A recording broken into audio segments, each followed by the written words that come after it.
মসজিদে ইমাম এবং খতিব মুয়াজ্জিন যারা থাকবেন এটাকে তাদের পেট পালার মাধ্যম হিসেবে গ্রহণ করবেন না। শরিয়াত দৃষ্টিকোণ থেকে ইমামতি খতিবগিরি করে টাকা নেওয়া বেতন নেওয়া জায়েজ হলেও এটা তাদের রুটি রুজির মাধ্যম না। এটাকে যদি তারা একমাত্র রুটি রুজির মাধ্যম বানান, এটাকে যদি তারা শুধুই প্রফেশন হিসেবে দেখেন, তাহলে কখনো একটি আদর্শ মসজিদ গড়ে ওঠা সম্ভব নয়।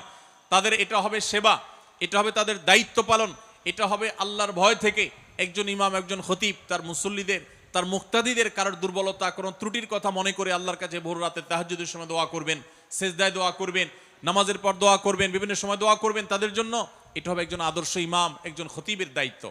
একজন আদর্শ ইমাম খতিব ছাড়া একটা আদর্শ মসজিদ সম্ভব নয়। আদর্শ মসজিদ তখন হবে যখন সেই মসজিদের ইমাম খতিব মুয়াজ্জিন সবাই আদর্শবান হবেন।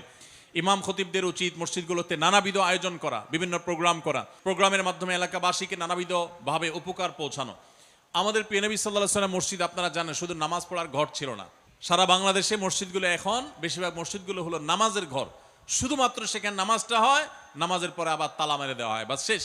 অথচ মসজিদ থেকে আমরা নানাবিধ সামাজিক কর্মকাণ্ড আমরা করতে পারি।